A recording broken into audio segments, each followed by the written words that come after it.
कि कि भाई लगता है कि ऊपर की शक्तियां मदद कर रही हैं। लेकिन वो मुझे लगता है कि शायद हमें ही देर लगी।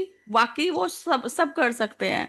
कि आप दिल से बैठें, है ना, कि उससे पूछें कि आपको क्या तकलीफ है। वो अपनी जो भी तकलीफ बता रहा है, अगर उसी समय पेन है ना, दर्द हो रहा है उसको कमर में, गर्दन में, तो आप खुद से आंखें बंद करके बैठें और याद करें। पर लोक उपचार सेवा समिति बोलते भी हैं तो उनका नाम लें, भगवान का। कि भाई जो भी शक्तियां ऊपर काम कर रही हैं, जो भी उस चीज के डॉक्टर हैं, कमर के हैं, हड्डियों के हैं, तो वो ऊपर है ना, वो हमारी मदद करें। इतना छोटा सा तरीका बता रही हूँ, देखो, दर्द दूर करने का। आ रहा है समझ में? जहां वाले तो बता ही सकते हैं ना, कि आपको जिसके भी पेन है, ये हीलिंग पावर एक है। कि जिसका मुझे थोड़ा असर दिखाई दे रहा है, कि वो सामने वाले के ऊपर है कि वो कितनी गहराई से बैठ रहा है। तो हम इसमें ही है, हमारे घर में एक अम्मा जी हैं, वो आती हैं। और वो हिंदू धर्म को भी नहीं मानती, मुस्लिम है, नमाज पढ़ती हैं, रोजे रखती हैं। तो वो हमारा थोड़ा सिलाई वगैरह का काम करती हैं, बहुत दुआएं देती हैं, खुश रहो। तो थोड़ा सा अपनापन सा हो गया। तो वो हमारे घर में आती हैं, तो मैं कहने लगी, मेरे ना मतलब अपना हर बात बताती, शेर, मेरे ना यहाँ बहुत दर्द है, कंधे में बहुत दर्द हो।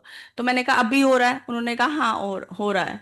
तो मैंने कहा अच्छा अम्मा जी, आप आंखें बंद करो और अपने जिस भी शक्ति को मानते हो उनको याद कर लो। हैं? तो उन्होंने आंखें बंद करी, मैंने भी तो हल्का सा हाथ रखा और बोला कि भाई इनका दर्द दूर हो जाए, कि भाई जब तक हैं जिंदा, भाई कम से कम इतना, बहुत बड़ी एज की हैं, कि ऐसे कभी उनके घुटनों में तो रहता ही है एक एज के साथ। आंखें बनवाई उन्होंने, मतलब कुछ ना कुछ है ही, इतनी बड़ी उम्र हो रखी थी उनकी। और वही है कि मजबूरी, गरीबी इतनी है, उसके साथ उन्हें काम भी करना पड़ रहा है, कि कपड़े सिलती हैं जैसे छोटी मोटी सिलाई। तो मैंने बोला कि भाई जब तक है तो कम से कम दर्द से तो बची रहे, कितनी गोलियां खाएंगी ये, दवाइयां कितनी खाएंगी। तो मैंने बहुत गहरे से प्रार्थना करी कि ऊपर जो भी शक्तियां हैं वो इनका दर्द दूर करें। तो उनसे बोला, तो वो इतनी गहराई से आंखें बंद करके बैठी और बोलने लगी कि हाँ मेरा दर्द कम हो रहा है। तो मैंने बोला कि आप सुबह रोज बैठो और बोलो कि आप सुबह ही, कि जो मेरे जैसे जितने लोग हैं उन सबका दर्द दूर हो जाए। तो वो कहने लगी हाँ ठीक है, और बहुत मतलब दुआएं देती हुई गई कि नहीं, क्या नाम है, तुम इतना मेरा दर्द कम हो गया, या तुम इतनी मदद करती हो, जो भी हम मदद क्या करते हैं, अच्छा हम क्या मदद करी उसकी, कोई पैसे से बहुत बड़ी नहीं कि हजारों रुपए दे दिए। हंस के सिर्फ बोल लिया, चाय का कप पूछ लिया, ठंडा, बस यही है। इतनी छोटी छोटी, हमें वही है कि हम नहीं बड़े बन सकते मदर टेरेसा, लेकिन छोटी छोटा सा ये कि उनके साथ हंस के बात कर ली तो वो खुश, है ना, कि खुशियां मिल गई। अपनी वो दिल की बात बता देती हैं कि 5 बहुएं हैं उनकी। और वही है, हर घर घर की कहानी है। तो कोई कितना ही वही है कि सब कोई जोर पड़ता है। एक माँ तो 10 बच्चों को पाल लेगी, लेकिन 5 बच्चे एक माँ को पालना मुश्किल हो रहा है, कि उसके लिए, कि मैंने कितनी बार बोला कि अपने पैसे बंधवाओ आप। 5 बेटे हैं ना, तो 100-200 रुपए भी नहीं आपको दे सकते क्या? वो पोते पोतियां और उनसे ले जाते हैं, जो थोड़े बहुत वो कमाती हैं, तो दे दो। वो कह रही 5 रुपए दादी। फिर मैंने भी बोला जहाँ खाना खा रहे हो वहां तो दो, उन बच्चों को तो जरूरी दो। एक ही बहू खाना खिला रही तो फिर उन्हीं के लिए करो ना, फिर बाकी को क्यों पूछ रहे हो भाई? तो यही है कि कहाँ पहुंच रहा है इंसान, कि 5 बेटों के लिए, कि बोल रही कि सामने मैं बैठी हूँ और बहू खाना खा रही है, पुलाव बनाया हुआ है, चाय बना रही है, अपनी माँ को दे रही है, मुझे नहीं दे रही। तो अपना दर्द हल्का कर रहे हैं, तो महसूस होता है कि हम भी कहीं ऐसा, कहीं कुछ, कहीं गलतियां हुई हो तो भाई अपने लिए भी क्षमा मांगते हैं। और लगता है कि वाकई कि बच्चे कितने कठोर हृदय हो जाते हैं, कि सामने बैठ के खा रहे हैं और माँ को नहीं देना चाह रहे। तो वो नीचे आई जिनके पास खाती हैं, तो अब वो पूछ रही, उसने कहा रोटी है? तो कहने लगी कि रोटी, आप तो ऊपर गए बैठी थी तो ऊपर ही खाया ही होंगी मैंने सोचा। तो उसने कहा नहीं। तो वो बोलती है छोटी बहू कि मैंने कोई अकेली ने ठेका थोड़ी ना लिया है, और उसकी बात जायज है, हमें लगेगा, कह रही मुझे बहुत गुस्सा फील हुआ। तो मैंने कहा अम्मा जी फील क्यों हो रहा है? फर्ज तो चार और का भी तो है ना। तो उसने तो बिल्कुल सही बात बोली कि वो फिर उसी ने ही बना के दी, चाहे वो कैसे भी बना के दी। तो हम भी तो माँ बाप देखें कहाँ फर्क कर जाते हैं, जो कर रहा है उसी को ही बोल रहे हैं। उसके लिए हमें गुस्सा आ रहा है कि उसने ऐसा क्यों बोल दिया। उसने कौन सी गलत बात बोली भाई। जब सामने बैठी वो जो खा रही है बहू, क्या उसके बेटे को मकान, तो मैंने बोला ना कि फिर मकान उसी को ही पूरा दे जाओ। जो भी इतना छोटा मकान है उसमें तीन रह रहे हैं, दो अलग हैं, तो उसी को दे के जाओ ना फिर। जब वो खिला रही है तो नहीं, देना तो तीनों को ही है। तो उसने कौन सा गलत बात की है। हम बड़ों को भी तो थोड़ी कहीं समझना है ना, कि जब हम स्ट्रांग नहीं होते तो फिर यही है कि हमें इन्हीं बड़ों से यही चीजें सीखनी है कि भाई हम कहाँ क्या कर रहे हैं। हम खुद भी कहीं ना कहीं हम बच्चों की गलतियां निकालते हैं, लेकिन हम भी तो कहीं गलत हैं। ऐसे में ही यही है कि मैंने भी अपनी सास से ही सीखा, वो बहुत स्ट्रांग रही। कि ऊपर आज शायद परलोक, मैं नहीं ये सब सोच के आई थी। मैंने सोचा था कि जो साधन हुए उन पे आज चिंतन करेंगे, लेकिन वही है कि भगवान यहाँ पे पता नहीं हम क्या सोचते हैं और क्या मतलब बुलवाना हमें चाहते हैं। तो हमारी सास थी इतनी स्ट्रांग रही कि हम तीन थे तो हमने कहा एक के पास रहो आप तीनों। जब किचन अलग अलग हुए, पहले हमारे काफी समय एक रहा, फिर घर एक ही रहा, किचन अलग अलग हो गए। तो हमने सोचा कि एक के पास रहेंगी। उन्होंने बोला नहीं, मैं एक के पास नहीं रहूंगी, मैं तीनों के पास ही खाऊंगी। मैं एक के बर्तन नहीं मांजूंगी। तो देखो कितनी अच्छी उनकी सोच थी, बहुत सीखने को। कि वो कह रही कि मैं एक के पास रहूंगी तो उसके बर्तन साफ करूंगी, उसके बच्चों को खिलाऊंगी। मैं क्यों करूं, मैंने किसी के बर्तन नहीं करने, मैंने किसी के बच्चे नहीं खिलाने। तीनों के पास एक एक टाइम रोटी बांध ली उन्होंने। सुबह मेरे पास नाश्ता है, दोपहर में दीदी और जेठानी, और बाद में देवरानी। अपने आप खाना उनके पास पहुंचता था। अगर टाइम भी लेट हो जाता था तो हमारा दिल वो होने लगता था कि अभी उनका खाना नहीं पहुंचा है या हम नहीं दे पा रहे। तो वही है कि हमें खुद भी थोड़ा सा स्ट्रांग बनना पड़ता है। कि ठीक है, जब उन्होंने तीनों बेटों को पाला पोसा, तीनों बहुएं लेके आई, उनके लिए सब कुछ करा, जब इकट्ठे रही, तो सबके बर्तन वही साफ करती थी। एक चम्मच भी कोई बहू साफ नहीं कर रही। इसमें मैं भी ठीक, कि वही वो कर रही हैं तो वही करेंगी, सबके बर्तन साफ।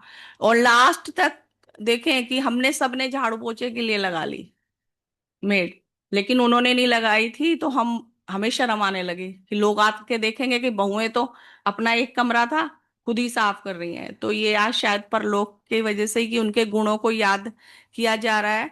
कि वो कहती थी कि वॉक पे तो जा रही हो हैं, और घर की सफाइयां तुमसे होती नहीं, ऐसे बोलती थी बिल्कुल सही, बिल्कुल बात में। और एक उनका ना एक रोब और डर भी रहता था, तो वो हमारा होना चाहिए कि अगर हम माँ हैं तो प्यार भी इतना देती थी वो हमें सबको, कि बहुओं को भी इतना प्यार दिया। वो शायद उस समय हमें इतनी नहीं उनका दिखाई देता, वो जाने के बाद दिखता है। लेकिन बहुत प्यार सबको दिया, सारी बहुओं को, ऐसा नहीं। और वही है कि हर माँ कोई अपनी बहू का बुरा नहीं चाहती है, लेकिन हमें लगता है ना वो सास है, बस सास ही रोक लेगी। और मैं खुद से उसमें सबसे ज्यादा थी, कि जो मुझे अपना बार बार रहता है कि प्रायश्चित करने का, कि हानि परिशोध की, मैं कई बार कि मैं ना उनसे बहुत डरती थी। सिर्फ तेज आवाज में वो बोलती थी, दिल की इतनी अच्छी थी। तो उनका मन करता था कि बातें करने का, कि भाई बच्चे बातें करें, बड़ों को रहता है बहुत, हमें ही है अब। तो जब मैं उनका कमरा था तो वहां से भी बाहर निकलने का रास्ता था, और इधर गैलरी से भी था, मतलब जो एंट्री गेट होता है। तो मैं उनके कमरे में से नहीं निकलती थी। क्यों? क्योंकि मुझे डर लगता था कि कुछ कह ना देंगे, कि आते जाते कुछ ना कुछ बोल देंगे तो। और उनका इतना मन, तो बच्चों को पोते पोतियां वो जो मेरे बच्चे थे दोनों, वो तो वहीं खेलते रहते थे, जाते रहते थे। वही दादी भी उनसे ये लिया और खा लिया। कि भाई पेटीज मंगा ली, वो मंगा ली, कि भाई बड़े का भी मन तो होता ही है, लेकिन वो चुपचाप से मंगा के खाते रहते थे। वो बच्चे भी लाते रहते थे। तो वो बोलती थी तेरी मम्मी के पैरों में मेहंदी लगी है क्या, जो यहाँ से नहीं निकलती। तो वही है कि अभी हमें लगता है जब हम इस एज में आ गए कि हमारे बच्चे हमसे बातें करें, तो मुझे लगता है कि उनकी कितनी इच्छा रहती होगी कि मैं बात करूं, उनके पास जाऊं। लेकिन उसमें देखो दोनों ही तरफ का रहा, कि वो उनका जो आवाज थी वो गुस्से में बोलती थी तो मुझे डर लगता था कि भाई कुछ फिर मेरे भी मुंह से कुछ निकल ही जाता था, तो ऐसा लगता था लड़ाई ना हो बस। तो इसमें मतलब उनकी जो अच्छी चीजें हैं वो मैंने देखी, कि सबको कैसे एक बना के चली। और वही है, जहां उन्हें था कि एक का पक्ष नहीं लिया उन्होंने। मतलब अगर एक ने गलत काम किया ना, चाहे वो छोटी रही बड़ी रही, तो उसी समय उसको बताया कि तुम यहाँ गलत हो, और बोल देती थी गुस्से में। कि जैसे मकान की बात मैं उन्हें अम्मा जी को समझा रही थी कि आप एक को दे दो ना, क्यों है, अभी तो आपके हाथ में है। कहती थी बाबा के नाम लिखा है। उनकी डेथ हो गई, बाबा जी की। तो वो बेटे बोल रहे हैं अम्मा जी अपने नाम लिखवा लीजिए। तो अम्मा जी कहने लगी, अरे मैंने क्या करना है, तुम ही लोगों का तो है। क्यों कह रहे हो भाई, अभी तो जिंदा हो। चाहे 1 साल 2 साल जितने साल भी जिंदा रहेंगी, तो वो बेटे तुम्हें रोटी तभी देंगे ना फिर, जब तुम्हें अब नहीं दे रहे वो, कि अभी मकान बाबा के नाम है। और जब तुम उनके नाम कर दोगे तो फिर तो बिल्कुल ही नहीं मिलेगी। तो हमारी सास का ये रहा कि जीते जी एकदम बोल देती थी कि अगर किसी ने भी गलत करा ना, कोई पक्षपात नहीं है। कि अगर जैसे उन्होंने बांटा हुआ था घर, तो अगर फालतू जगह में किसी ने सामान रख लिया ना, तो उठा के एकदम बोलती थी उठाओ यहाँ से, ये जगह नहीं है, जो तुम्हें दी गई है उसी में ही रखना है। तो उन जैसा स्ट्रांग बनने का रहता है कि लास्ट तक, कि भाई मैं भी ऐसे ही हम बन पाए। कि एक है कि भाई देखें, सेवा के काम हर एक के अपने रहते हैं। कि उनको बहुत सिलाई कढ़ाई का शौक था, बुनाई का। तो वो लास्ट तक जब डेथ हुई तो उनके स्वेटर आधे बने हुए और सिलाइयाँ, क्योंकि एकदम चलते फिरते गई वो। कि रात को अच्छी खासी अपनी रोटी उन्होंने खुद से लेने गई हैं किचन में। और वहां पे ये भी मैं पहले शेयर कर चुकी हूँ कि बैठी थी तो बेटे की साइकिल खड़ी रहती थी उनके घर के कमरे के बाहर ही। तो आवाज लगाती थी, इतनी तेज आवाज थी कि वो नीचे थी और 3rd फ्लोर पे मैं वॉशरूम 3rd फ्लोर पे, तो वहां वहां तक आवाज। चिराग अपनी साइकिल उठा ले, मैं नहीं आज के बाद इसकी रखवाली करूंगी। उन्होंने देखो ये वर्ड ऐसे बोले कि आज के बाद मैं नहीं इसकी रखवाली करूंगी। और वो सुबह वाकई में चली गई कि हमारे सारे घर को छोड़ के, कि नहीं मैं रखवाली नहीं करूंगी। इतनी कड़क आवाज थी उनकी कि मैं ऊपर से, और मैंने बोला चिराग चल नीचे जा, दादी चिल्ला रही हैं नीचे जा। और मतलब हम डरते, वही था कि अंदर डर रहता था कि वो इतनी तेज बोलती है। और वही करते करते सेवा चली गई। मतलब एक बार भी उन्होंने हमसे कुछ नहीं करवाया, कि कोई अपने बर्तन खुद मांजने, अपनी प्लेट कटोरी अपने कपड़े खुद धोती हुई गई। सफाई के लिए हमने इतनी शर्म आती थी, तो हम अपनी नंद आती थी तो उनसे बोलते थे कि इन्हें बोलो ये भी लगा लें। कि लोग हमें सारे मोहल्ले वाले लानतें कर देंगे कि भाई ये बहुएं ने तो लगा रखी है, और ये देखो इतनी बड़ी उम्र की होके भी सफाई खुद कर रही हैं, पोछा खुद लगा रही हैं। पर उनसे यही सीखने को मिला कि हमारे अंदर जो भी टैलेंट है वो जाते जाते तक करके जाना चाहिए हमें। कि वो बुनाई करती थी तो, और वो मतलब निस्वार्थ करती थी। भतीजे के बच्चों के, हमारी मम्मी के, आगे हमारी भाभीियों के, देवरानी है उनकी भाभी के, मतलब कहाँ इतना दूर तक के रिश्ते के कौन बना रहा है। और जबरदस्ती नहीं, मेरे हाथ की पहनो, तो हर एक का अपना देखें। कि हमें सीखना क्या है, मेन कि हमें अपने बड़ों से, सभी के घर में कोई ना कोई बड़ा होगा ही, और उनसे हमें क्या गुण लेने हैं। कि वो हमें देखें कि उनसे हम क्या ले सकते हैं। आज जो विषय है परलोक का 9 बजे, तो उसमें और जानने को मिलेगा, लेकिन अभी भी हम अपना चिंतन कर सकते हैं।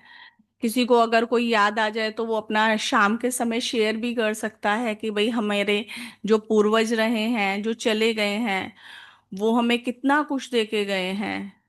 तो हम उनसे सीखें कि हम क्या कर सकते हैं, कि हमें करना क्या है, हमें उन्हें अपनाना है। कि वो स्ट्रांग रही, वो किसी चीज से नहीं। अपनी मम्मी का है कि मेरी मम्मी ने कभी हिम्मत नहीं हारी। पापा थोड़ा सिंपल है, मतलब पापा है मेरे, तो वो सिंपल रहे सीधे, लेकिन मम्मी हर जगह स्ट्रांग बन के खड़ी रही। कि अगर पापा की एक बार तबीयत खराब हो गई, तो उनके पैर में, तो हमारा काम था अचार वगैरह का, तो मेरी मम्मी वो पेटियों को कंधे पे उठा के कि नहीं, मैं लेके जाती हूँ दुकानों पे। मतलब वही उनसे ही सीखा। अगर हमारे थोड़े हालात खराब हुए, तो हम सारे भाई बहनों को लगा दिया कि अकेले पापा नहीं काम करेंगे, तुम सब भी हो, आज जब किसी की मैं हालात ऐसे देखती हूँ तो मैं बोलती हूँ कि तुम सिर्फ उन पे निर्भर हो कि एक ही आदमी कमाएगा। तुम 5 सदस्य हो, 6 सदस्य हो, तो तुम सब क्यों नहीं खड़े होते कि हमारी मम्मी ने, कि हम सबको लगाया कि नहीं तुम भी कुछ ना कुछ। हम घर पे ही क्या था कि शॉप थी तो को काम करते थे, पैकेट बनाना हुआ छोटे छोटे। तो मतलब मम्मी ने बोला कि करना है तो हम सब लग जाते थे। और ये नहीं कि हमने पढ़ाई नहीं करी, सबने पढ़ाई भी करी। मम्मी शॉप पे खड़ी होती थी, पापा को बोलती थी कि दूसरी शॉप पे माल सप्लाई कराओ। तो इस तरह से क्या नाम है कि घर अच्छा चला, आगे घर अच्छे मिले। अगर हम हिम्मत हार के सिर्फ पापा के भरोसे बैठे रहते कि सिर्फ पापा ही कमाएंगे, तो फिर हमारे हालात वही रहते। और आगे फिर हमें घर भी ऐसे ही मिलते। जब हम खुद से अच्छे थे तो हमें घर भी आगे अच्छे इसीलिए मिले क्योंकि अब हम स्ट्रांग है तो सामने वाले भी तो ऐसे ही चाहते हैं। तो यही चीजें सीखने को कि उनको बोलते हैं, उनके स्लोगन हमें भी मिलते हैं कि अब जैसे तबीयत खराब हुई मेरी तो बोलते थे कि भाई शेरनी ऐसे बोला कि मेरे को तबीयत, कोई ऐसा बड़ा काम मुझे लगता नहीं कि सभी को आजकल ये छोटे बीमारियां हर एक को है और डॉक्टर इलाज कर रहे हैं। लेकिन जब सब लोग बोलते हैं तो बहुत एक लगता है कि हाँ कुछ बड़ा कर दिया होगा हमने कि हम बीमारी से निकल आए। तो लेकिन वो मिला कहाँ से हमें उसको निकलने का, यहाँ के लोगों की शुभकामनाएं बहुत सारी। और वो मम्मी से कि वो कभी किसी बीमारी में हिम्मत नहीं हारी, उन्होंने कैसे खड़ी रही। तो वो मामा जी लिख रहे थे ऐसे ही कि एक बार व्हाट्सएप पे हमारे ग्रुप में तो बोल रहे थे भाई बहुत हिम्मत वाली हो। तो मैंने कहा कि हमने मम्मी से सीखा कि मामा का ग्रुप था तो बोला कि मम्मी से। तो वो जानते थे कि हमारी मम्मी वाकई बहुत हिम्मत वाली थी। मम्मी ने जिंदगी में बहुत उतार चढ़ाव देखे कि हमारे लिए इतना स्ट्रगल करा कि वो लगता है कि शायद मेरे को ये सत्संग, मुझे नहीं समझ आ रहा कि मैं क्या करवाने आई थी और क्या ही बोल रही हूँ, कि मेरे को पर्सनली बातें क्यों ही शेयर कर रही हूँ अपनी। लेकिन क्या नाम है कि मम्मी थी, हम 4 बहनें हो गए। तो मम्मी को बहुत चिंता रहती थी। लेकिन दादाजी इतने अच्छे दिल के थे, दादी उन्होंने कभी नहीं कहा कि लड़कियां हो गई। लेकिन मम्मी को लगता था एक लड़की हो गई, दूसरी लड़की हो गई, उस समय था भी कि भी लड़का हो जाए। कि मेरे को ना ऐसा लगता है कि जैसे कहते हैं ना कि अभिमन्यु को भी दिखाई देता है। तो मुझे भी ऐसा आवाजें ऐसा लगता है कि जैसे मैं थी छोटी तो कि मुंडा हो, पंजाबी में बोलते हैं, है ना, कि भाई क्या नाम है कि मेरे ना वो शब्द कि मैं मम्मी से कहती भी थी मम्मी ऐसी कुड़ी आ, नहीं मैं तो मुंडा हुआ, ऐसे बोलती थी कि मैं तो लड़का हूँ।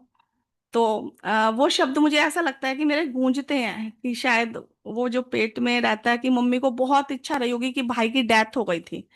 जैसे सबसे पहले भाई हुआ तो वो ही गांव में जो है कि मतलब लेके ही नहीं जाते शहरों में, लेके ही नहीं जाते हॉस्पिटल में, वहीं पे डिलीवरी हो रही है। तो वो बच्चा खत्म हो गया, जो भाई हुआ मेरा बड़ा। तो अब मम्मी को जब दूसरा बच्चा हो रहा है तो बहुत इच्छा ही होती है कि हर एक को ही रहती है, अभी भी है ये चीजें। हम कितने ही आगे बढ़ गए, लड़के होने की खुशियां वही मनाई जाती हैं बाद में, चाहे वो पूछे या ना पूछे। लेकिन आप इस बात को कोई इनकार नहीं कर सकता, जब लड़का होता है तो अलग खुशी होगी घर में, और लड़की होगी तो उस समय देखें, है ना। वो बहुत है कि किसी के बिल्कुल ही नहीं है तो तब अलग बात है। लेकिन मैंने देखा अपने चारों तरफ कि जब लड़का होता है तो एक अलग ही खुशी का माहौल होता है।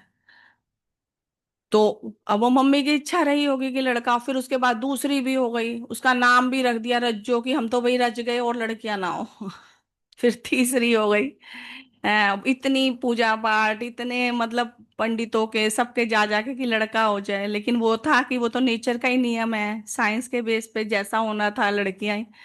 तो कभी, लेकिन दादा दादी ने हमें कभी नहीं बोला कि लड़की हुई है। इतना प्यार दिया दादाजी ने, दादी ने। हम 2 बहनें बड़ी थी सब पूरे परिवार में, दादाजी के यहाँ भी नाना जी के यहाँ भी। फिर बस मम्मी को रहा कि 4 लड़कियां हो गई कि ये इन्हें गांव में है, ये कैसे पढ़ेंगी लिखेंगी। तो इसी वजह से पापा की गवर्नमेंट जॉब थी, उन्होंने अपनी समझ से कि भाई मेरी बच्चियां पढ़ नहीं पाएंगी, गवर्नमेंट जॉब छुड़वा के हम लोगों को बाहर आ गए हम लोग शहर में, मेरठ की तरफ। तो वहाँ नाना जी ने फैक्ट्री, हम लोगों ने अचार की शुरू करी अपनी तरफ से। हर कोई देखे नाना जी ने हमारे लिए इतना सेक्रीफाइस किया कि नहीं, इसकी भी 4 लड़कियां हैं, ये कैसे संभालेंगे। उस समय गवर्नमेंट जॉब में भी सैलरी बहुत ज्यादा नहीं होती थी, नाना जी बहुत रिच थे, अभी भी हैं मतलब मामा, और कि वो अरबोपति से भी ऊपर हैं। तो अब उनको लगता था कि भाई ये तो गांव में है, ये कैसे ही अपनी बच्चियों को पालेगी, कैसे पढ़ाएगी लिखाएगी। और मम्मी को था कि भाई मेरी लड़कियां पढ़ाई करें, पीछे ना रह जाएं, और गांव में पढ़। तो वो उन दोनों ने मिलके कि यही है कि शहर में हम लोग आए, और फिर वहां पे पढ़ाई में ध्यान दिया बहुत मम्मी ने। और नाना जी ने भी बहुत साथ देने की कोशिश करी, लेकिन वही है कि मतलब अपने हमारा जो भी रहता है कि पापा थोड़ा ठीक थे तो सीधे ही थे, इतने नहीं, तो उसमें हमें बहुत ऊपर नीचे हालात देखने पड़े, लेकिन मम्मी ने हिम्मत नहीं छोड़ी। और वही उसमें है कि नाना जी के रहे कि उन्होंने हमारा पल पल साथ दिया, उनकी भी हिम्मत कि उनके अंदर ना अब तक भी, वो अभी भी ऐसा मदद करते हैं कि वही हम महसूस करें कि मौसी थी हमारी, तो वो बहुत अच्छे घर में गई, क्योंकि नाना जी और तो अच्छी फैमिली से थे, वो मम्मी का रहा कि थोड़ा शादी हो गई, तो वो बहुत रिच घर में मौसी की शादी हुई। तो उनके बच्चों को देख के माम नाना जी के मन में रहता था कि इनकी बच्चियां पीछे ना रह जाएं। वो बोलते थे जैसे कि उनके अंदर से ना आवाज आती थी कि भी तुम पीछे नहीं रह जाओ।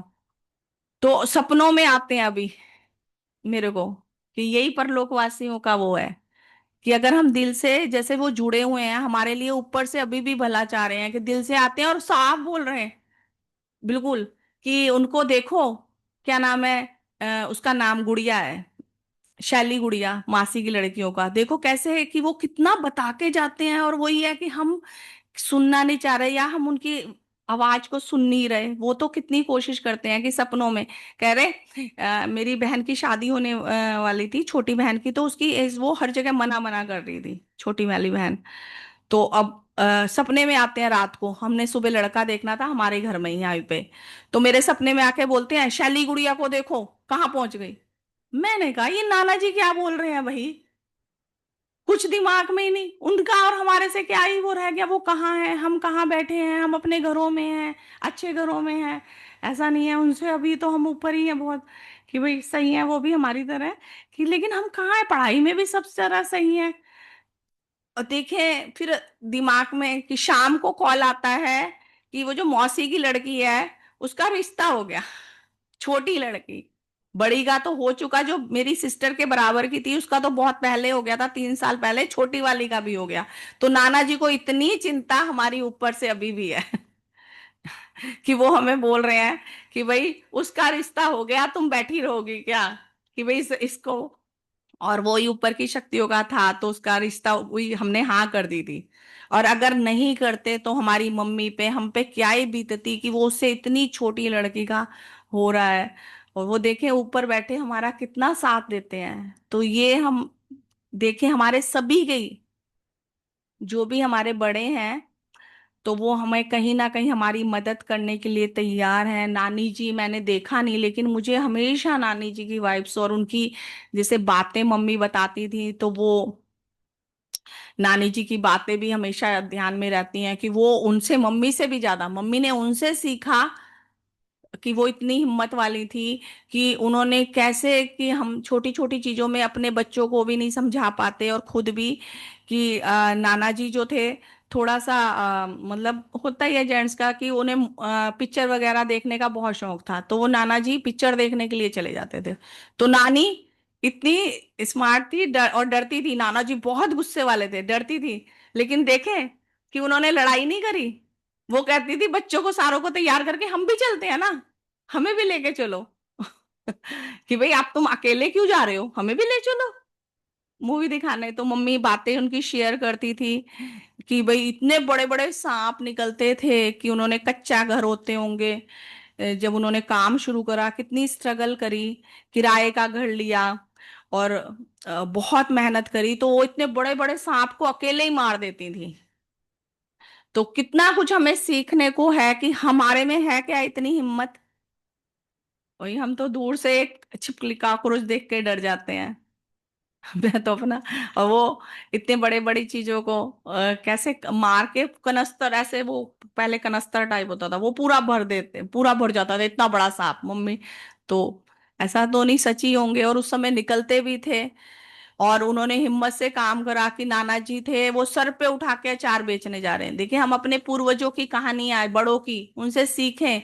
कोई शर्म नहीं करी उन्होंने, पाकिस्तान से आए तो कैसे काम करा, और कहाँ आज वही बच्चे हैं।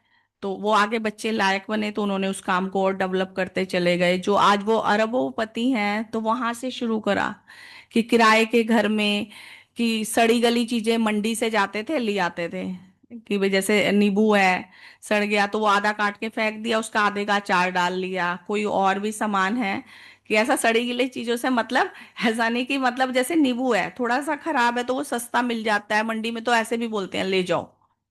तो उसको ले आते थे, तो वो घर में नानी अचार डालती थी, तो वो सर पे रख के बेचने जाते थे। तो वो बोलते थे कि ना, लोग मेरा मजाक उड़ाते हैं कि देखो सेठ जी आ रहे हैं, नाना जी बताते थे नानी। तो नानी बोलती थी कोई गाल नहीं, एक दिन सेठ बन जाएंगे आपा। और आज पूरे शहर में नाम है उनका। अगर आप फरीदकोट में कहीं भी पूछें, पंजाब के एरिया में अगर कोई रहता होगा आसपास में भी, तो गेरा प्रोडक्ट्स के नाम से उनके इतने नाम चल रहा है। तो वो नानी की स्ट्रगल रही होगी, ऊपर से उनकी कितनी ब्लेसिंग। और वही है कि इतने बच्चों में संस्कार आए। नानी बहुत जल्दी चली गई, लेकिन पता नहीं बच्चों के अंदर क्या संस्कार दे गई, कि वो इतनी सेवा भाव है। उन्होंने धर्मशाला बना रखी है, मंदिर वही वही पूजा पाठ से जुड़े हुए हैं। तो कोई भी गरीब आ जाए और मंदिर में निशुल्क में दे देते हैं भंडारे। मामी योगा कराती हैं फ्री में, इतने रिच होते हुए भी लोगों की सेवा में लगे हुए हैं सारे। अपने मम्मी पापा का हमेशा वो बरसी करेंगे, और हम सबको पूछेंगे।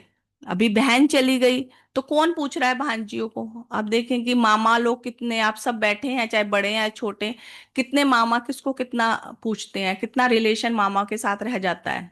अगर मम्मी चली जाए, उनके तक तो है, लेकिन वो हमें अभी भी इतना पूछते हैं, मिलने आते हैं, हर शादी फंक्शन पे हमें इनवाइट करते हैं और इतनी रेस्पेक्ट देते हैं। तो ये उनको संस्कार ही मिले हैं, कि वो नानी के थ्रू। तो वही हमें भी शायद बड़ों के ही, मुझे भी लगता है कि उन सबको मैं याद करते हुए, जो दादाजी के परिवार से हैं, नाना जी के परिवार से हैं, कि मुझे भी उन लोगों का कि ब्लेसिंग है कि अच्छी जगह पे जुड़ने का जो मौका मिला, शायद उन्हीं का ही है। कि लगता है कि उन्हें मेरे अंदर कोई चीज दिखाई दी। नाना जी हमेशा मुझे बहुत प्यार करते थे, जैसे मैं किसी भी चीज में पार्ट लेती थी।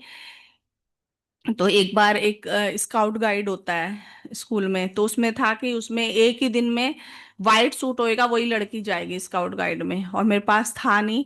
तो नाना जी आए हुए थे हमारे पास में, तो मैंने कहा मेरे, तो मम्मी से बोलते हैं इसको अब भी दिलवा के दे जितना का भी है, कि कैसे मर्जी, कि पता नहीं कैसे कपड़ा लिया कैसे सिलवाया, एक ही दिन में मेरे को उसी कमीज लेके दी उन्होंने, शर्ट जो थी वाइट।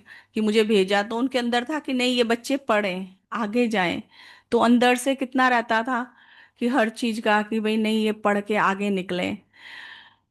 बहुत जगह, हर जगह उन्होंने, कि छुप के एक बार, कितनी मतलब इतनी यादें हैं। और मेरे को मतलब अब मैं आप लोगों से ये अपने घर की शेयर कर रही हूँ, मुझे खुद नहीं पता, कि मैं फिर से कह रही हूँ कि मेरे से क्या बुलवाया जा रहा है। कि एक बार क्या था, कि गोल्ड सोने की बालियां हमारे लिए लेके आ रहे हैं मामी से छुपा के। तो जेब में डाल रखी थी उन्होंने, और जेब नीचे से फट गई, फटी हुई थी तो वो गिर गई। तो वो आके मम्मी को कह रहे कि क्या नाम है, कि मैं ना सोने की बालियां लाया था इसके रेनू के लिए, और वो गिर गई। तो मतलब मामी को नहीं बताया उन्होंने, कि भाई ये था कि नहीं मैं क्या कितना कर दूं, कैसे रहता है नाना नानी का दिल, दादा दादी का।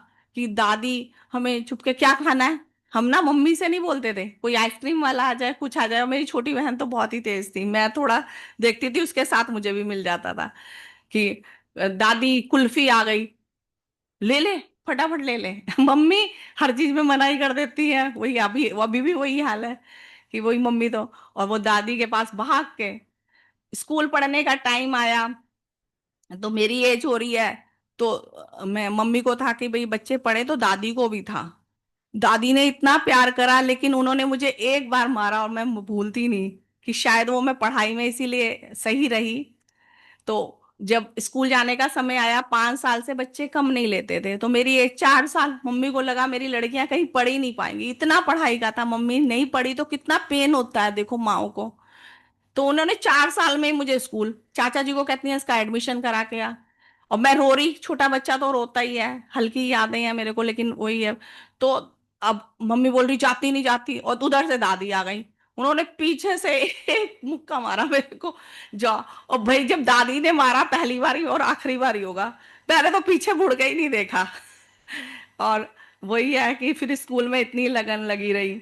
और वो छोटी बहन थी, उसको भी ऐसे ही भेजने का हुआ, वो मेरे से भी, वो थोड़ा तेज चंचल होता है बच्चा, दादाजी की गोद में जाके छुप गई कंबल के बीच में। और दादाजी तो वो मम्मी को सुनाने लगे, तू बड़ी कलेक्टर है, जो इतनी छोटी छोटी बच्चियों को पढ़ने भेज रही है। तो कितना प्यार रहता है इन बड़े लोगों का, कि हमें, वो अभी भी हमें दे रहे हैं, अगर हम कितने भी बड़े हो गए तो, लेकिन वो वहीं से ऊपर से हमें इतना ही प्यार दे रहे हैं, बस हम उसने समझ पाए, ले पाए। शुभ हो आप सभी का ही, कि आप आज सभी जो भी यहाँ पे बैठे हैं अपने पूर्वजों का ध्यान करेंगे। 9 बजे से पहले ही मेरा तो साधन शायद परलोकवासियों का ही हो गया, आज का दिन रहा होगा। तो शाम को जो रहेगा उसमें आप शेयर भी कर सकते हैं, कि हमारे जिन्होंने भी आपके साथ में उनके अच्छे गुणों को, तो आज का दिन वही है कि मेन है कि हम उनके अच्छे गुणों को धारण करें, उन्हें याद कर लें। तो यही है हमारा जो साधन है, हमारा जो पर्पज है। शुभ हो आप सभी का ही, बहुत बहुत धन्यवाद। शुभ हो, श्रीमान जी प्रार्थना करा दीजिए।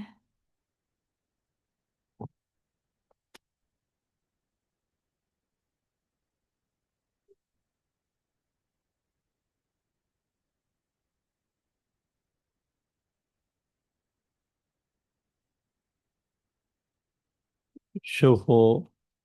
शुभ हो। शुभ हो। शुभ हो। तो प्यारे धर्म साथियों, आज रेणु जी के साधन में क्या समझ आया?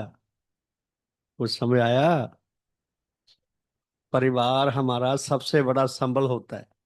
हमारे हमारे वंशीजन, हमारे संसारी संबंधी, वो जितना हमारे लिए सोचते हैं, जितना हमारे लिए संग्राम करते हैं, जितनी जिसके अंदर योग्यता है, उतना वो मैक्सिमम कंट्रीब्यूट करता है। अगर ऐसे हमें वंशी जन मिल जाए, ऐसे संबंधी मिल जाएं, पारिवारिक जन भी मिल जाएं जो धर्म में भी हमारा साथ दें, फिर तो कहना ही क्या। तो बड़ा इन्होंने बहुत सुंदर अपने मन के भाव प्रकट किए हैं, और अपने दादा दादी, नाना नानी, मामा जी, अपनी मम्मी का, औरों का कितना इन्होंने हमें उनकी सहायता से परिचित कराया, उनकी भूमिका से परिचित कराया। हमारे सभी परिवारों में संबंधी तो सारे ऐसे ही करते हैं, लेकिन हम कितना समझ पाते हैं, कितना ले ले सकते हैं, और अपनी ओर से हम कितना रिस्पांस दे सकते हैं, उसके ऊपर बहुत चीज़ निर्भर करती है। तो रेणु जी, बहुत धन्यवाद आपका। बिल्कुल आज आपका नया स्टाइल था, ये भी बड़ी अच्छी बात है। और बिल्कुल धारा प्रवाह बोल रही हैं, कमाल है, कहीं से पढ़ नहीं रही, कहीं से देख नहीं रही है जी। तो बहुत धारा प्रवाह बोली, बड़ा अच्छा लगा।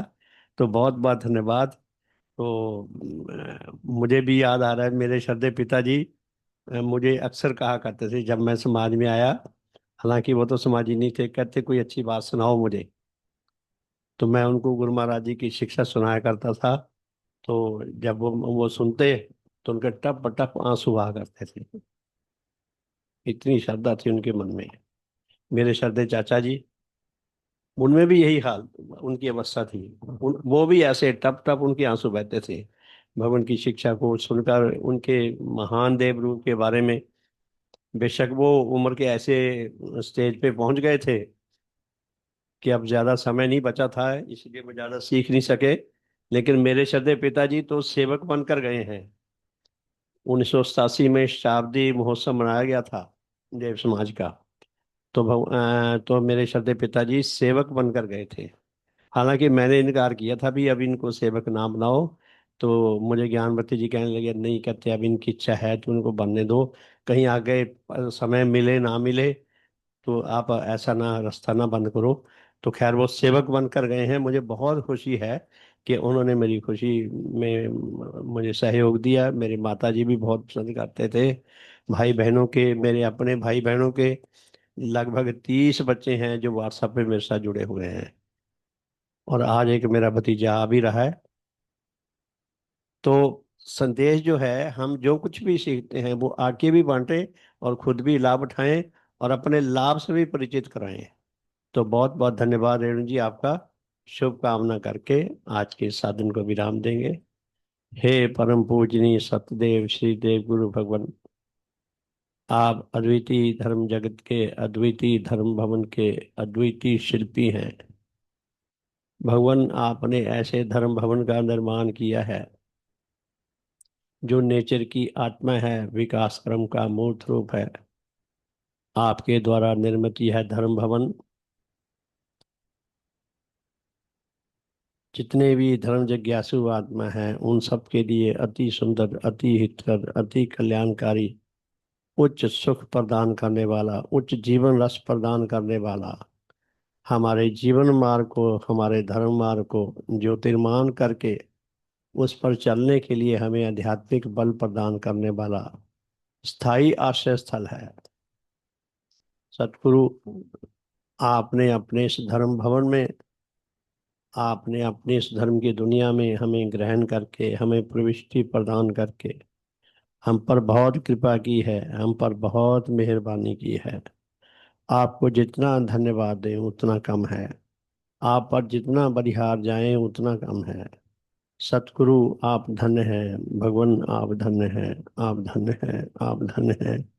हे भगवान, आपका सब प्रकार से शुभ हो, सब प्रकार से हित हो, सब प्रकार से मंगल हो, सब प्रकार से कल्याण हो। सतगुरु, आपका सदा सदा के लिए शुभ हो।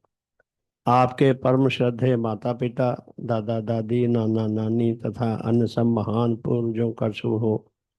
आपके सब वंशीजनों का, आपके सब सांसारिक संबंधियों का, आपके सेवक सेविकाओं का, आपके श्रद्धावानों का, आपके अनुयायियों का, आपके विश्वासियों का, आपके अनुरागियों का, हमारे इस लोकवासी तथा परलोकवासी सब धर्म साथियों का, उन सब के पूर्वजों का, उन सब के वंशीजनों का, उन सब के सांसारिक संबंधियों का, उन सब के दोस्तों मित्रों शुभ चिंतकों का, सबका शुभ का मार्ग प्रशस्त हो, भले का मार्ग प्रशस्त हो। हे धर्मदाता, हमारे श्रद्धेय माता पिता, दादा दादी, नाना नानी तथा अन्य सब पूर्वजों का, हमारे इस लोकवासी तथा परलोकवासी सब भाई बहनों का, उनके परिवारों का, उनके बच्चों का, उनके नाती पोतों का, हमारे सब पारिवारिक जनों का, हमारे बच्चों का, हमारे नाती पोतों का, हमारे सब वंशीजनों का, हमारे सब सांसारिक संबंधियों का, दोस्तों मित्रों शुभ चिंतकों का, मनुष्य जगत का, पशु जगत का, वनस्पति जगत का, भौतिक जगत का, सबका भले का मार्ग प्रशस्त हो, शुभ का मार्ग प्रशस्त हो। हे सतगुरु, विश्व में जहाँ जहाँ कहीं अधिकारी आत्मा वर्तमान है, आपके धर्म प्रभाव शीघ्र से शीघ्र उन तक पहुँच सके, उन सबके भले का मार्ग भी प्रशस्त हो सके, हमारे धर्म संबंधियों की गणना में अधिक से अधिक वृद्धि हो, सारे मनुष्य जगत को आपके विज्ञान मूलक धर्म की छत्र छाया में आकर जीवन व्यतीत करने का, सच्चा आत्म कल्याण लाभ करने का सौभाग्य मिले। हे सतगुरु, हे भगवान, काश नेचर में कोई ऐसी विधि विकसित हो सके जिससे अनधिकारी आत्मा भी अधिकारी बन सके, उन सबके भले का मार्ग भी प्रशस्त हो सके, सबका शुभ हो, सबका हित हो, सबका मंगल हो, सबका कल्याण हो। भगवान देवात्मा की जय। भगवान देवात्मा की जय। भगवान देवात्मा की जय। भगवान देवात्मा की जय। सबका शुभ हो, सबका हित हो, सबका मंगल हो, सबका कल्याण हो, हमारे शुभ परिवार का शुभ हो। हमारी ये धर्म यात्रा यूं ही निरंतर चलती रहे, सदा सदा के लिए चलती रहे। सारे मनुष्य जगत को इस धर्म यात्रा में जुड़कर सच्चा आत्म कल्याण लाभ करने का सौभाग्य प्राप्त हो सके। हम सब में उच्च मेल आए, उच्च एकता आए, उच्च प्रेम आए।